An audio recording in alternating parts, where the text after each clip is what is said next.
Good morning or good evening where you are. Thank you for joining me for How to Plan a Disney Vacation. My name's Shannon. I live in Maryland in the United States, and I'm going to be talking to you about what is probably my absolute favorite thing to do, which is planning mine or someone else's Disney vacation. So we'll go ahead and get started.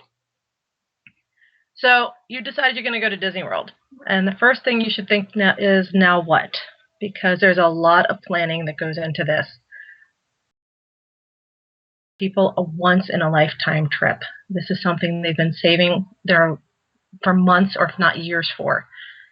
They usually build up their expectations to an unrealistic degree. Everybody has in their mind the Disney advertisements, which is you'll see a princess every 5 feet. You're going to run right onto the ride. Everyone's smiling. The parks are free of crowds. That's not reality, unfortunately. And what happens is a lot of people go without planning and without thinking these things through. And they get frustrated, they get angry, and then they get mad that the vacation doesn't live up to their expectations. So what we're going to do is teach you how to plan everything to the best of your ability so that you have the best chances of having a great vacation, because you can have a great vacation even if the parks are mobbed, even if every ride has a line. It's not a problem. Just remember, though, you don't get a new family. Your family does not change their personality. Your friends won't become different people when you show up. What their good traits are going to be the same good traits they have at the park. What their bad traits will be the same bad traits they have at the park. So make sure you plan for that. Okay, next slide. This is going to be an agenda of what we're going to discuss, of all the things that we'll go through. If you have questions, please feel free to text them in, and I will try and answer them as I go. If not, I'll make sure I save them to the end. But I will try and answer all your questions. So the first thing we're going to discuss, next slide, please. Early planning. First thing is first, what to consider when you decide you're going to go. You want to start planning as soon as you know you're going to go, at least, I would say probably at least 7 to 8 months out. Now, why on earth would you want to make reservations 8 months before you're going to go somewhere? Well, the first thing is price. You tend to get better prices on airfare and on hotels and on deals the farther out you book. Now, the first thing you want to consider, when do you want to go? What time of year? Do you want to go when the crowds are low? When the prices are going to be less? You have to keep in mind there's a trade-off for that. During those times, the weather might be bad in Florida. It's usually going to be rainy or hurricane season. It may be when schools are out, which means that it's harder to pull your children from schools. It means schools are in session, which means you have to pull the children out of school. But they also close a lot more rides then. So the rides your child really might want to go on, or the rides that you really want to go on, might not be open. One water park is always guaranteed to be closed during off-season. During the more popular times, you're going to have higher prices, bigger crowds, but everything will be open. For holidays, they decorate the parks to the nines. They are just over the top in decorations, special events. Bear in mind also, it might be off-season, but if they do an opening of a new ride, the crowds will go up, even if it's an off-peak season time frame. So keep that in mind when you decide on when you go. Find out what special events might be happening. So things to consider about your budget. This is the one thing everybody hates discussing and hates to consider, because we'd all like to make that wonderful trip with no thoughts towards money, but let's face it, money is a necessary evil. So how long do you want to stay for? I've heard of some people going for 2 to 3 weeks. I worship those people. I wish I could be those people, but my financial situation will not let me do that. But for those people, a lot of times they'll go for the less expensive resort because that enables them to have more money for park days and for special food, things like that.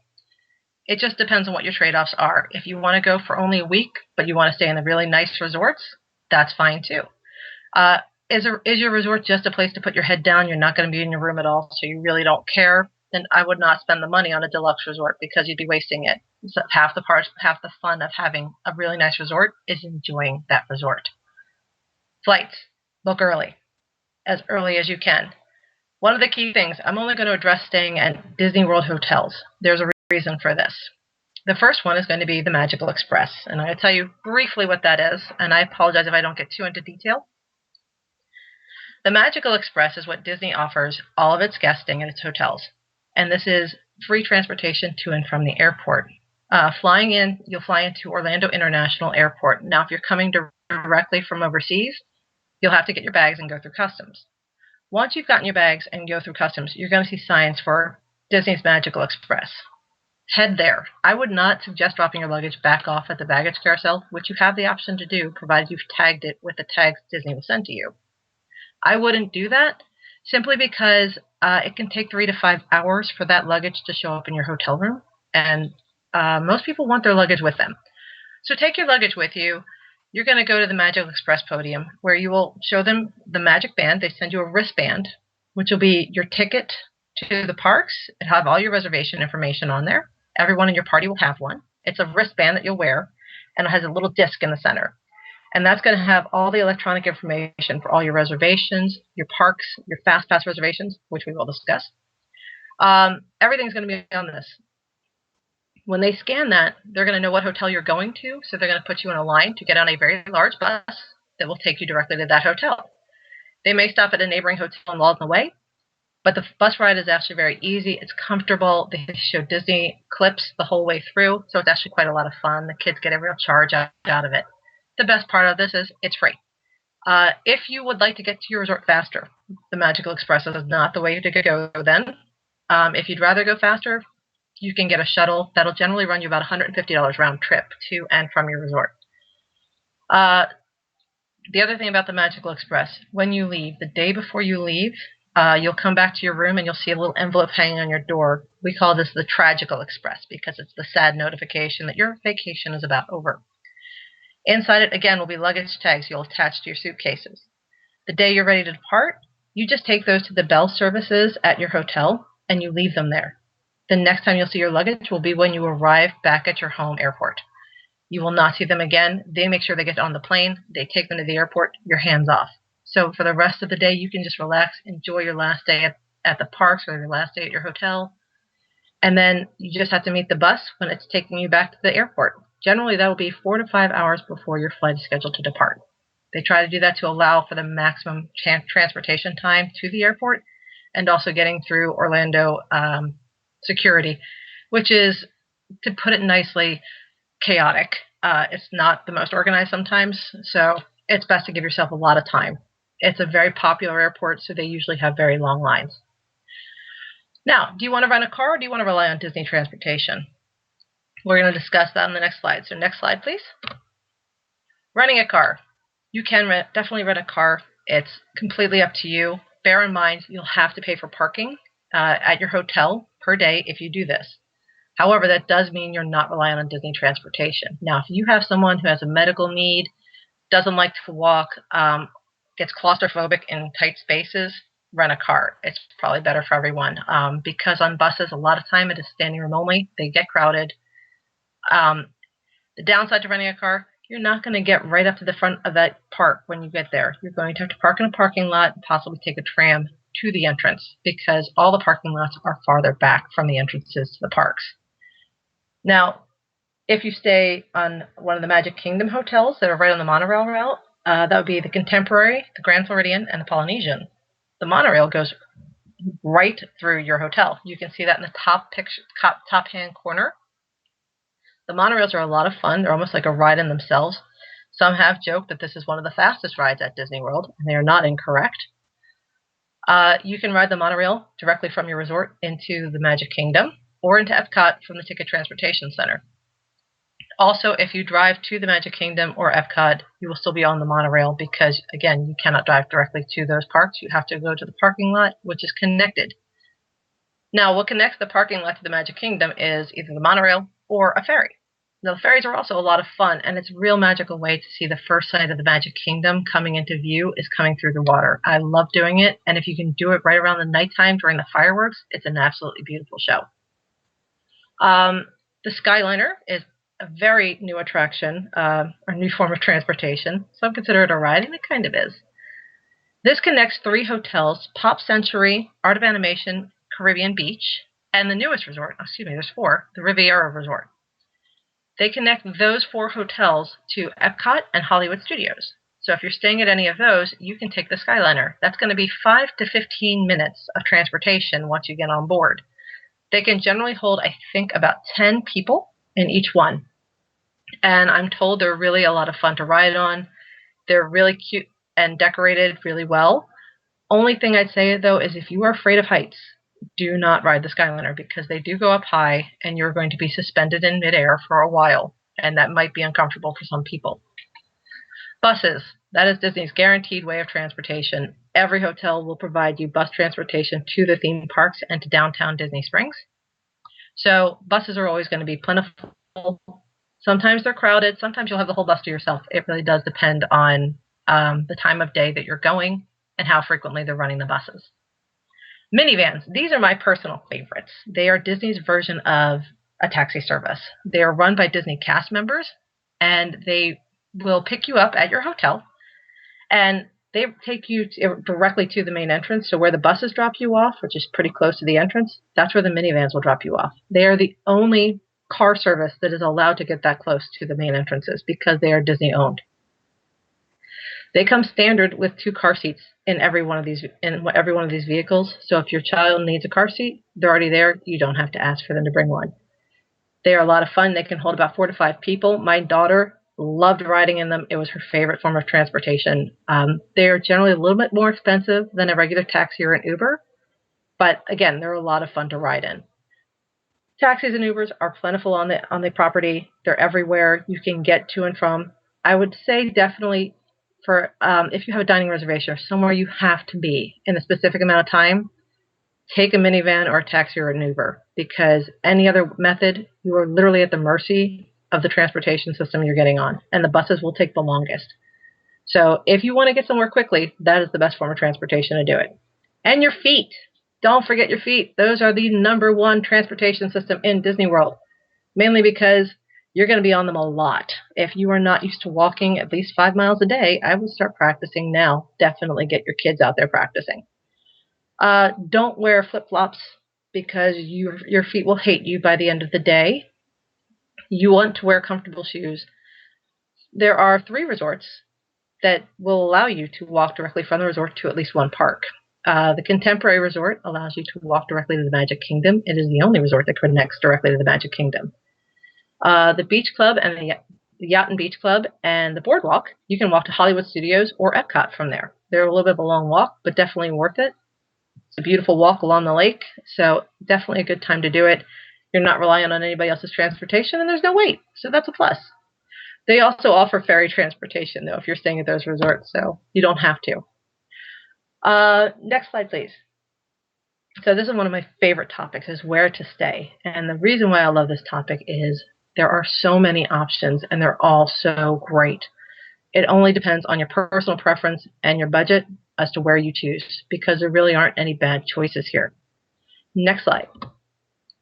Many choices are available in different categories. The first that we're going to talk about are the Deluxe Villas. These are attached to every deluxe resort except for 2, Saratoga Springs and Key West, which are only villas. All the amenities, though, all the extras that go with the deluxe resort also go with the villa. So they're kind of your home away from home. They're going to have full kitchens, washers and dryers, a living area, a dining area. Unless you're in a studio, which will have a small kitchenette, an area to eat, as well as a couch. And the washer and dryer will be further down the hall. You'll have to go and use that. All of these, again, except for 2, I think, have interior entries. So you'll go through a centralized hallway, central lobby to get to your room. Deluxe resorts, close to a park or downtown Disney Springs. They're going to be very close. They're the larger rooms on property, several restaurants. They are also the priciest. They're also going to have more than one pool. They'll usually have a pool, a special kids splash area, and a quiet pool. Sometimes they'll have even more than one of those.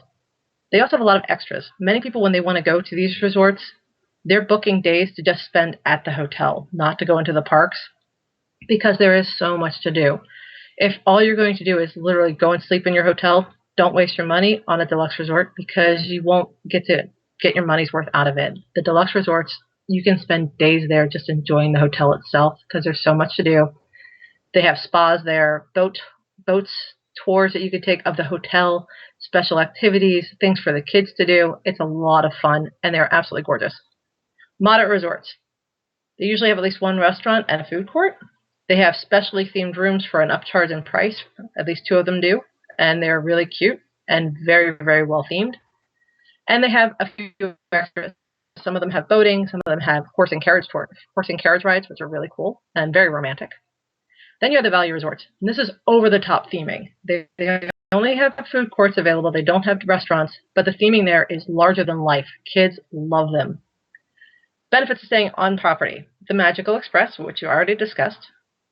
You can book your dining 180 days out for the length of your stay, provided it doesn't exceed 10 days. And we're going to get into how that happens. You can make your Fast Pass reservations for 60 days out. Again, I will talk to you about that Fast Pass. And room charging and your Magic Band. Now, the Magic Band I've already told you about. I'm going to show you a picture of it later on. That is also your room key. So when you get back to your room, all you have to do is swipe your band at your door, and your door opens for you like magic. The kids really love doing that. I really get a charge out of doing it too. It's also your ticket to get into the parks, and it's when you're going to use when you scan your Fast Pass. All of that is done with your Magic Band. You can also charge items to your room via your Magic Band. Now the good news is they do attach a PIN code to that, so you won't be, in case you lose your Magic Band, somebody else is not going to go along and be able to charge everything they want. They have to know your PIN code. So it is safe to use. But the Magic Band is great because it lets you not have to travel with a wallet if you don't want to. Next slide. So Disney Vacation Villas. These are great for large families. The first slide picture that you see is a studio. That is the first picture at the top corner. You'll see the couch, a small table and chairs, and a queen-size bed. This is at the Disney's Grand Floridian Villas. It's a nice room. It can sleep 4 people. I would say 2 adults, 2 kids, probably the max I would put in that room because it's going to get cramped otherwise. Again, 1 bedroom and up, you will have a washer and dryer included. You will also have a full kitchen. Studios only come with a kitchenette, which is a small fridge and a microwave. In the bottom corner photo, you will see the living area for a 1-bedroom, 2-bedroom villa. You'll see a dining table that holds you can sit about 4 to 5 people there. A full kitchen, which will have a stove, an oven, and a refrigerator, along with all the appliances you need, all the pots and pans and silverware. A couch that is also a pull-out bed. And sometimes there will also be a twin bed that you can sleep on in the living room. So you can usually sleep about 8 to 9 people in a 2-bedroom villa, 4 to 5 in a 1-bedroom. 3-bedroom villas are massive. You can generally sleep about 12 people in those, and they are amazing to look at. They usually have extras in the rooms too. All of these are going to be close to at least one main park or Disney Springs. They're going to have more than one form of transportation, with the exception of Animal Kingdom. They are going to be costly. If you book directly through Disney, I would definitely urge you to consider renting points. There is a way to do that, going through a few DVC rental locations. That will save you some money. One of the main reasons people do this, they want a home away from home. They want a separate room to unwind from their kids. They want to be able to do laundry, which a lot of people really, really underappreciate the need to be able to do laundry in your own room without having to go down the hall and wait for it. And it's also just a really good place to go and unwind at the end of the day. You put your kids to bed. You put the mother-in-law to bed. You can go out in the living room and just relax. It's kind of nice to do that. You also save money because you can make your own meals in the room, and you're not reliant on Disney on going to Disney for all of your food. Next slide, please. Now the deluxe resorts. These are lovely. The top right-hand corner is an Animal Kingdom room. That is, the bunk beds are optional. You do not have to get a bunk bed. But it's a good place for the kids. They love the bunk bed option. The second picture is the Wilderness Lodge. Again, massively themed pool. Beautiful theming throughout the place. It is grand and elegant theming at every one of these resorts. You will not find any cheesy or over-the-top decorations here. Everything is very classy and elegant. There are multiple transportation options. Again, excluding Animal Kingdom, the only option they have there is a bus. The full-service restaurants, they have several. Usually at least 2, most of the time 3 or 4. Higher-end amenities, the soaps, the shampoos, everything is going to be higher-end. The quality of your sheets is going to be better. Extra services, there's usually additional recreational services. They have more staff. They go out of their way to make sure you have a good time. They are more costly, but like I said, if you're going to spend a lot of time at your resort or you want to spend a lot of time there, these are definitely worth it. Next slide. Your moderate resorts. These are very large and expansive properties. You're going to do a lot of walking if you stay here. If you like to get a morning run in, though, these are fantastic places to stay at because you definitely have a really good jogging trail. They do have specially themed rooms. In the top right-hand corner, you'll see the Pirates of the Caribbean room that are offered at the Caribbean Beach Resort. And the second room below is the princess-themed room at Riverside Port Orleans Resort. And that's based off of Tiana from The Princess and the Frog. Really cute theming, and all of her princess friends have left little bits of magic around the room. So you'll see Jasmine's flying carpet. You'll see something from Cinderella in there. It's a really neat way of getting the kids involved, and they love the rooms. All of these are going to have exterior entrances.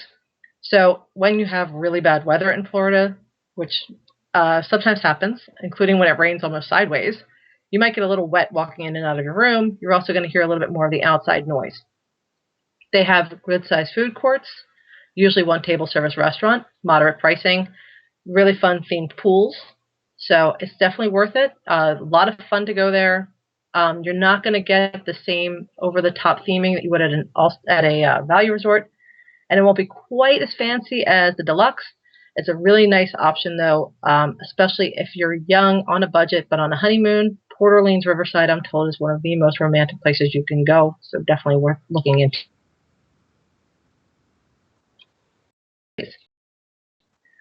Value resorts. Now, these are the places where you're going to see the large over-the-top theming, as you can see in the top picture with 4-story high Dalmatians. Every resort has larger-than-life theming on the outside of the buildings as well. Again, all exterior entrances. The Pop Century Resort, which is the second image, is the most new refurbished rooms that they have. Very modern theming, very classy, very elegant, and very comfortable from what I'm told. Bus transportation is provided for all the parks, excluding Art of Animation and Pop Century, which also give you access to the Skyliner. These are big with competition groups, so cheerleading groups, bands, sports teams, a lot of them will stay at these value resorts. So sometimes, unfortunately, you will hear a lot more noise that comes along with these unaccompanied teenagers or non-parentally supervised teenagers. That is something to consider while you were staying there. What I will say is kids love these resorts. It's like staying in a cartoon for them, and this is fantastic. If you look at the third image, you'll see the Art of Animation pool, which is Finding Nemo decorated. Everything surrounding the pool is themed around Finding Nemo, and the kids just eat it up. It's amazing. They also have the least expensive suites on property. You can get a family suite, which again has a kitchenette, not a full kitchen, but does have a separate living area from the bedroom. So your kids can actually sleep in a different room, and you get a little bit of a break. I'm going to answer this question real quick from, oh goodness. Is Disney Park so big? Yes, one day is not enough. You're exactly right, and we are going to get into that. Disney World is the size of Manhattan. For anybody who's been in New York City, that is the size of the city of Manhattan, which is massive. You can easily walk 6 to 10 miles in Disney World and not feel it because you're not aware that you're constantly moving. So yes, Disney is massive. One day in the parks is really not enough. You could spend 2 weeks at Disney World and still not see everything they have to offer. So I would definitely say no, one day is not enough. If you're going to do it, you're going to have to pick one park and just be satisfied with everything you can get done that day. So great question. We're actually going to get into that next. Okay, and the only thing that with the value resorts regarding food, our food courts are available, only they don't have any dining restaurants. So if you want a special meal, you would have to go elsewhere. All right, next slide. Dining.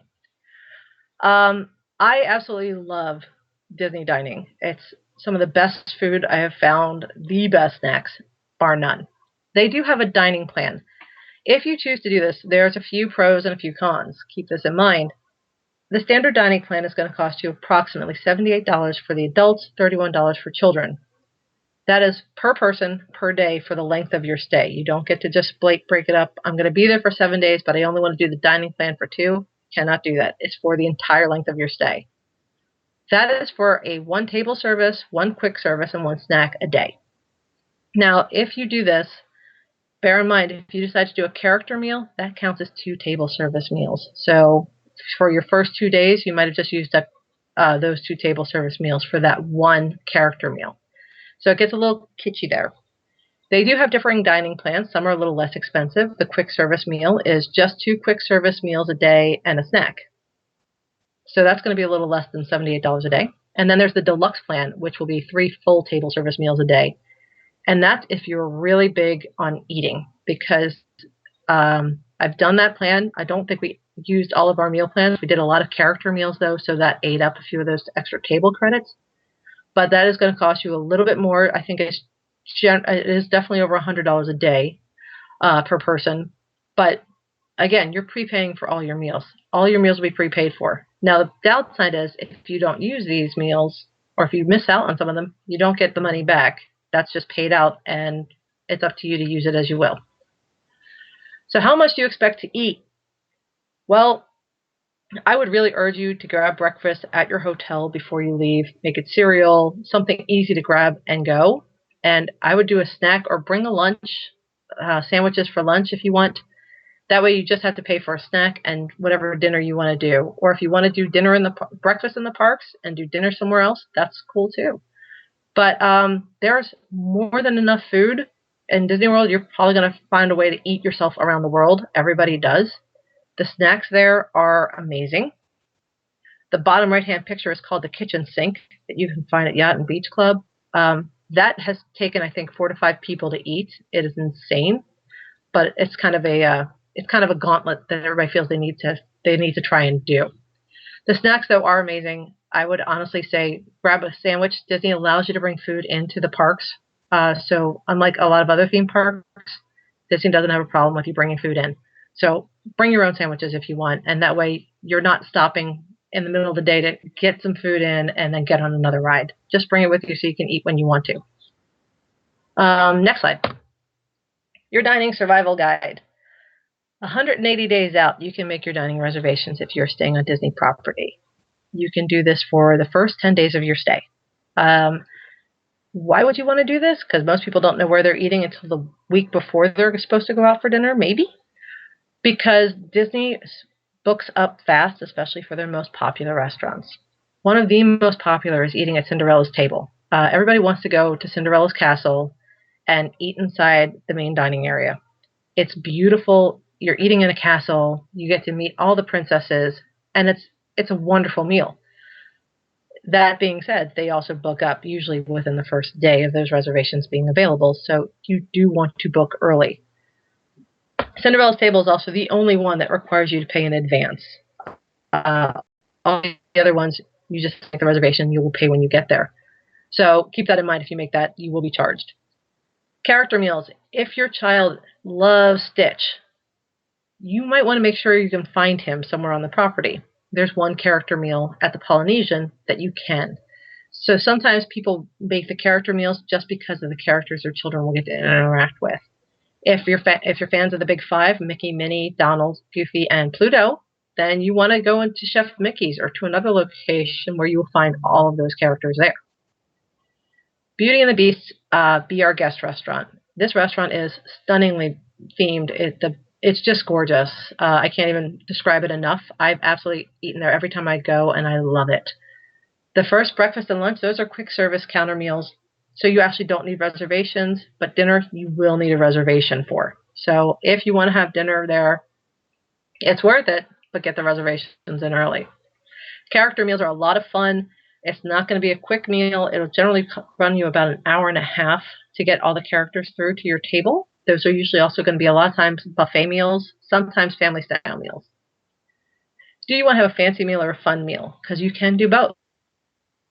If you want a date night, some of the best restaurants to have date nights at are within EPCOT. They have some beautiful restaurants there. The France Pavilion is notorious for for a staggeringly romantic night. Italy also, and Canada's Pavilion. I absolutely love La Cellar. That's a great place to go for steak. Some of the more romantic restaurants, though, are actually at some of the hotels, the resorts. Yacht and Beach Club and the Grand Floridian have very romantic restaurants. So it's a good time to go. If you want to go for a nice night out, that is a great place to go. Think outside the parks. Disney Springs. There are a ton of really wonderful places to eat in Disney Springs. It's also a great place to get some shopping done. So if you want to combine a park day, a shopping day, and dining, that's a great place to go. Don't overbook. I can't emphasize this enough. There's no way you're going to eat 3 table service meals, and still see a lot of the parks. It's going to be a trade-off. Maybe do a character meal for breakfast and then leave the rest of the day to counter service and grab and go snacks. But if you book nonstop breakfast, lunch, and dinner, all you're going to be doing is eating throughout the parks. And you might be one of the few people that actually leaves Disney World heavier than when you arrived. Most people, calories don't count because they're constantly running. So that's good. That's what I like to think. Calories do not count when you're at Disney because you're always moving. So keep that in mind. And the other thing I'd say is do your research. Find out what kind of food is served at what restaurants, because if you have picky eaters in your group, you may not want to take them to Be Our Guest, which has gotten a lot more of a fancy, higher-end menu. They might not find anything on that menu that appeals to them. So you want to find out ahead of time. Disney is very accommodating with food allergies and special issues along those lines. Dairy allergies, peanut allergies. If you have an allergy, please let your server know. They will work with you to accommodate you. They are amazing at that. I don't think anyone does special food allergy needs like Disney. So that's a really easy thing for them to fix, and definitely talk to the server about it. Next slide, please. Tickets and cost. This is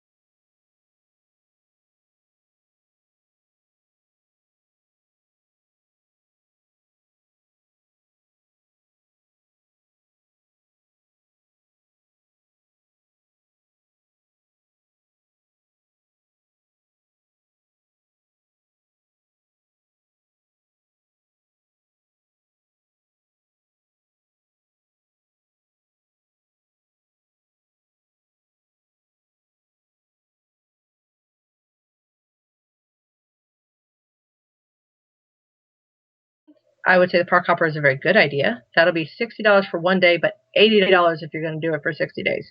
For 6 days. So obviously, if you're going to go for 6 days and you think you might go to 2 or 3 different parks while you're there for 2 or 3 days, it probably is worth it. In the summer, the park hopper plus option I would definitely say is worth it, because that gets you into the water parks. On a hot day, there's nothing like going to a water park. Like some of those friends I have, there is never a too cold day to go into a pool. Every day is a pool day. You can do the Park Hopper Plus and use the pool and use the water parks during the winter months. All the water is heated at Disney World. That is wonderful. All the pools are heated. And let's face it, in February, you're still getting 70 and 80-degree days around here. So it is still somewhat warm. You're definitely going to be warm at least while you're in the water. Might get a little chilly when you get out. But you can do the water parks, and during off-peak season, you have the run of the place. They're not very crowded at all, so you can really go nuts. The Memory Maker. This is where Disney has photopass photographers, and they're scattered everywhere. They take great pictures. They have the cameras that are programmed already for those low light conditions or the special light conditions. They know when to properly time your photographs, and they can add magic to it, as you'll see in the bottom picture. You see Tinkerbell above the castle. They add in fun little bits of magic like that. I like the Memory Maker. I get it every time I go. It's up to you. The photographers will take pictures with your camera or with your phone if you want. So don't let the need for a photo be the only reason why you get it. They will happily use your cameras. Also, you could get the pictures that are taken when you're on the rides. Those will automatically get downloaded also to your account. Remember how I talked to you about that magic band? If you look in the where you see the little blue Mickey head with the purple face, that is my daughter's magic band that was moved to a lanyard because she didn't like wearing it on her wrist. So instead I attached it to a strap around my neck. Disney sells these cute little Mickey holders that you can put the center part of your Magic Band into. So you can still use your Magic Band wherever you're going, but you don't have to wear it on your wrist. So if you have people that really hate things being on their wrist or are going to knock, you can get that instead. You can also get a keychain one, easy enough. But the memory maker is attached to your account, so whenever you get your photo taken, you just scan that, and your photos now will be automatically linked to your account. What's great about this is it's free. After you can get all the pictures you want, everybody in your party can get those pictures for free because you've already paid the one-time price. Otherwise, you can still get those pictures, but you're going to pay a premium to get them. It's $169 if you book it ahead of time, and it is $199 if you book it the day of. So it's usually best to buy it ahead of time. Special events, prices vary. It depends on what the special event is. If it's Mickey's Not So Scary Halloween Party, it's going to run you between about $80 to $135 per person.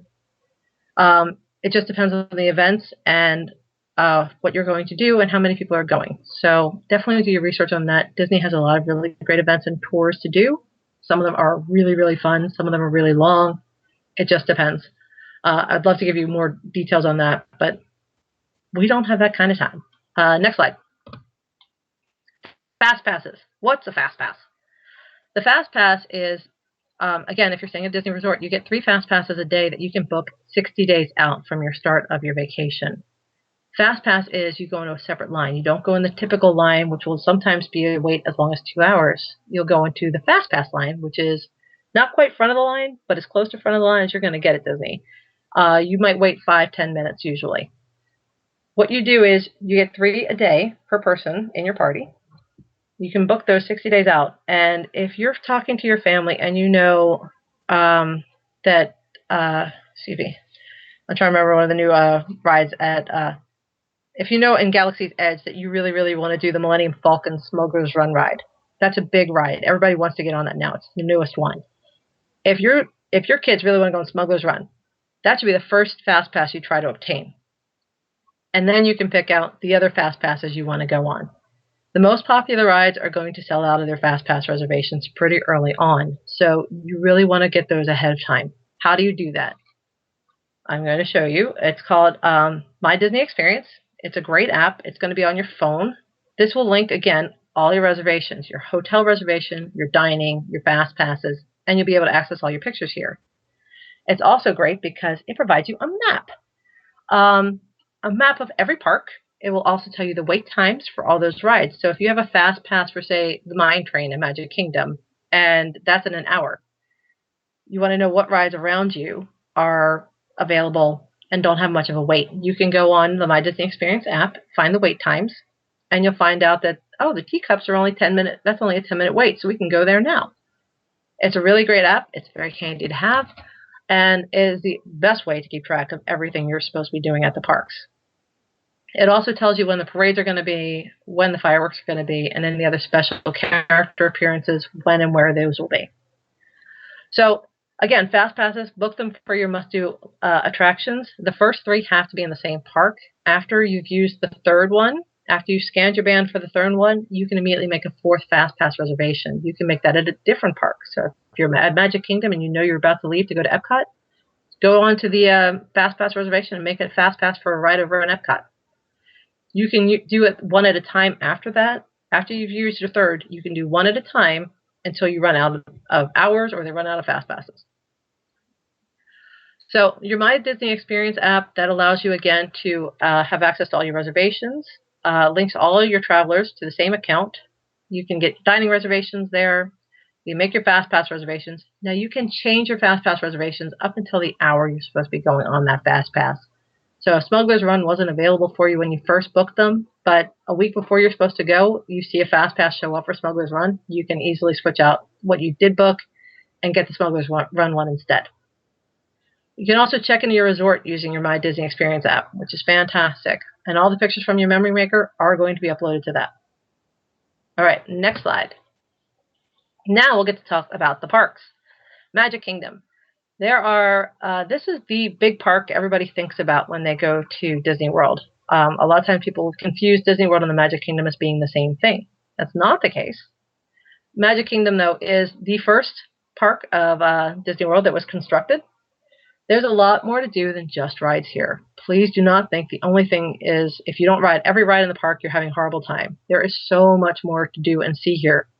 Starting with the picture on the top left, Disney has a bunch of different methods of transportation to take you down Main Street. It's a one-way trip. It'll take you to the castle or in reverse from the castle to the main entrance. You can ride the double-decker bus. They have horse-drawn carriages. They have vintage fire trucks. It just depends on the time of day and what they're offering. But all are fun. It's a cute way to see Main Street. It's a lot of fun, and it's easy to just jump on when you get there in the park or when you're leaving during the day or when you just want to take a quick ride down Main Street. The parades. If you are not a parade person, that is the best time to go on some rides because everyone else is watching the parade. So there will be less lines in line for rides. If, however, you do like the parades or you might want to see it, they are really a good time and they're a lot of fun to watch. Disney also has shows that they put on, little impromptu, tiny little shows. The Pirates of the Caribbean one is my absolute favorite. Jack Sparrow is hysterical. He is very similar to the character in the movies. The guys, the cast members that they get for these roles are just amazing. They go over the top. They get a lot of audience participation. And it's really just a good use of 15 to 20 minutes of your day just watching the show. All the rides, Space Mountain, Haunted Mansion, Big Thunder Mountain, Splash Mountain, they're so much fun to go on, but those are not the only rides at Disney. They're also not always the ones with the biggest lines, oddly enough. Small World is a classic. If you have not heard the song, It's a Small World After All, once you've ridden that ride, you will never not hear it again. It will always be in your head. You will never get that infuriatingly trendy song out of your head. It's always going to be there. I like to call people when I'm on that ride and just let them listen to it, just because it drives them nuts. But I enjoy it. It's a fun ride, and it is a classic. You definitely should go on it. Peter Pan's Flight. This is not the most advanced ride in Disney World, but it is a classic, and it is guaranteed to have a line. So I would get there as early as possible, because that line is always popular. That ride is just adorable. It's so great. If you've seen Peter Pan, it's a fun ride to go on. The Seven Dwarfs Mine Train is one of the newest roller coasters at Disney World, and it is a really good time. Definitely worth your trip and worth a fast pass. Character greetings are also a lot of fun. My favorite at Disney World is Gaston. He is over the top. He is so in love with himself, and he's just teasing it up the whole time you interact with him. He is absolutely that buff. When you see him, he is built, and he will do push-ups to prove it. So feel free to challenge him. Next slide. EPCOT. Now, while what EPCOT may lack in rides, it makes up for in charm. There is so much to see and do in EPCOT that is more than just a ride, so please do not let the lack of thrill rides fool you. You get to do the International Gateway, going in there, seeing all the different countries, all the shopping experiences those countries have, tasting all the food from those countries, and then seeing the cultural aspects of those countries laid out for you in their tiny little museums and their movie shows. It's just something else to experience, and it's really just wonderful. You also see people that actually are from those countries working there. You can talk to them. If you happen to speak that language, they're happy to speak to you in their native language. The shows that they put on, also, they do little street performances. Those are amazing to watch. I would urge you, if you see one happening, stop and watch it for a while, or get the schedule so you know when they're going to happen. Soaring is a huge, huge draw at EPCOT. Everyone loves to get on it. It is a beautiful experience. Definitely worth the fast pass that will be required for you to get on this without waiting in a very long line, but it is definitely worth it. The EPCOT is also the only place you can see Anna and Elsa from Frozen. You can now also ride the Frozen ride that replaced Maelstrom in Norway. It's a really great ride. You get to see Elsa in all her icy glory. It's a lot of fun. Test track is where you design your car and then take it for a test drive around the track at breakneck speeds. A lot of fun. Don't wear a hat on it, but really good time to do it. And EPCOT's newest fireworks river show, EPCOT Forever, is just premiered. When the parks reopen, I'm sure it'll be premiering again. But really beautiful show, a lot of fun. You can watch it anywhere along the waterway. So a really good time from morning till night. EPCOT's always got something going on. This is also the Wine Festival, Arts Festival, Garden Festival, the Flower and Garden Festival. They always have something going on at EPCOT. So really, it's a beautiful place to go and visit. I would highly, highly recommend it. Hollywood Studios is the one that's recently gone through the most revamping. They've just added 2 new lands to it, Toy Story Land and Star Wars. Galaxy's Edge is the newest addition to Hollywood Studios, and it has been a huge hit. They have Smuggler's Run, that is where you board the Millennium Falcon. And they also now have the Rise of the Resistance, which is an amazing ride. Very long lines for this. So I would time it either for right before the park closes or right as the park opens. If you don't have, if you can get onto the Rise of the Resistance right now, you have to wait for the park to open before you get your boarding for Rise of the Resistance. That may change going forward, but you cannot get a fast pass for that at this time. You have to be in the parks and book your reboarding time for a later date. It's a little confusing, but I'm told very well worth it. So if you can and you have a Jedi, Hollywood Studios is the place you want to go. They also have the Rock and Roller Coaster, Tower of Terror, which are 2 phenomenal rides. And you will see some of the best shows Disney puts on, live shows, at Hollywood Studios. The Beauty and the Beast one is an absolute favorite. Little Mermaid ride Little Mermaid show, also really great. One of the really cool things they do there is also called the Frozen Sing-Along, where the 2 people narrate the story of Frozen, and they have the whole audience sing along with them. It's a lot of fun. Kids really, really enjoy it. The nighttime shows, Fantasmic is amazing. It's a really good time to watch the show that happens in the theater, but you do want to get there early to guarantee yourself a seat. And if you have an aspiring Jedi, the Jedi Training Academy for kids 12 and under, usually between 4 and 12, where they will get to fight Darth Vader or another Sith Lord. It is a really good time. They get to learn how to handle a lightsaber, get dressed in robes, and coach through fighting the Sith Lord in front of the whole audience. So it's a lot of fun. My son really, really enjoyed it when he got to do it. Next slide. Animal Kingdom. This is one of the newest parks that Disney has opened, and Animal Kingdom is not a zoo. They are very big on telling you it is not a zoo. However, you can get very up close and personal with the residents of this park. The Kali River Rapids is a ride where you may get wet. If you do, you will get very wet. Sometimes, though, some people never may escape without getting wet. I don't quite know how that happens because I've yet to experience it. The dinosaur ride is a lot of fun where you go back in time and try to catch a dinosaur. Expedition Everest, where you find a Yeti. That is a really awesome roller coaster. I would definitely encourage you to try it. The safari ride is where you will go through a African safari ride in Florida, and you will see animals incredibly close to your vehicle. You will pass lions, you will pass alligators, and it's amazing to me that there are no bars. You don't see any animals in cages. They are still kept safe, especially the predatory ones, are kept safely away from you, but you won't see how. The giraffes, however, will come right up to your vehicle, so just keep that in mind. It is a wonderful trip. You'll see elephants and baby elephants living together. It's beautiful. It's a fun time. There's also some natural trails you can walk along where you'll see gorillas and tigers. It's amazing. If you have any animal lovers in your family, this is the place to go. If you go to the boneyard, you can your kids can spend at least a good hour playing around in a very large, giant sandbox where they will dig up dinosaur bones. That's where the Triceratops spin is like. Very much like the Dumbo ride, but in this case, you're flying on the Triceratops. The newest land there is Pandora, Land of the Avatars, and it is the way they constructed this to me is still mind-boggling. It's amazing to me that it still stands because it looks like they have free-floating rocks that you walk underneath. Really well worth it, though.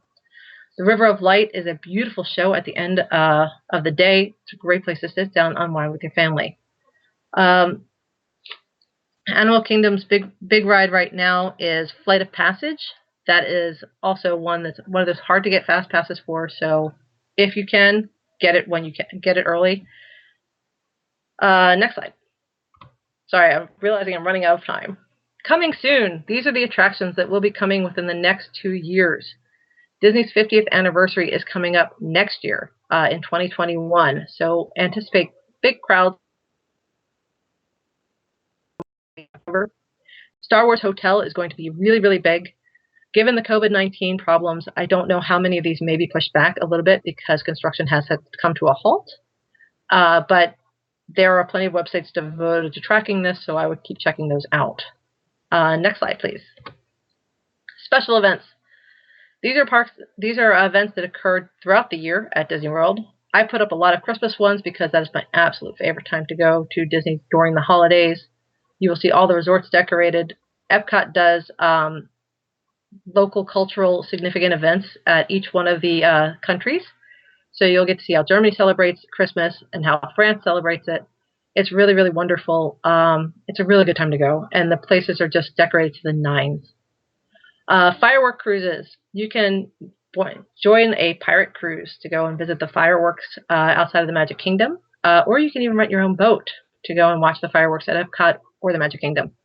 Really, really fun to do. A little bit pricey, but kind of worth it, especially if you want to have that special moment with a significant other watching fireworks go off. Next slide. Things not to forget. Don't forget to thank your cast members. They make a lot of magic happen, as we've encountered Skip, who is in the top left-hand picture with my daughter. They'll spend a lot of time just individually with your child. If you see them and talk to them, they're really, really a lot of fun. Get there at rope drop. An hour before the park opens, they let you into the park, but they will keep you usually in the main area to do some shopping if you want to do some shopping early. But when the park opens, they drop that rope and you can be the first ones to the rides. Extra magic hours. Staying at the parks allow you to get to the parks when they have extra magic hours, which would be an hour before the rest of the public gets in, or up to 3 hours later. If your child is too old for a stroller, question whether or not you still want that stroller when you're at Disney World, because you may. So don't let their age be the deterrent to not getting a stroller. If they're 5 and they don't use strollers very often, you may still want it while you're at the parks. Bring a water bottle. You can fill it up at any of the quick service restaurants, but too many people underestimate Florida's heat, especially in the summer. Do not do this. Bring a water bottle and refill it frequently. Taking a break. Always take a break for shopping. It's a wonderful, wonderful time. Oh gosh, have I been a year at Disney? Yes, many, many years ago. So I don't feel qualified to answer that. And if I had to say what is better, Disney World or Disneyland, I would say Disney World, just because it's a personal favorite of mine. Disneyland is not quite as isolated as Disney World, so it's kind of right in downtown Anaheim. And I can't really speak to Disneyland because I've not been there. My husband said it's wonderful, and I'm sure it is. I just haven't been there, so I don't want to talk badly about it. It's just it doesn't have as many parks as Disney World does. How many times have I been to Disney World? Oh, probably close to 15, if I had to be honest. Probably more than I should, but I don't plan on stopping anytime soon. If somebody wants another non-Disney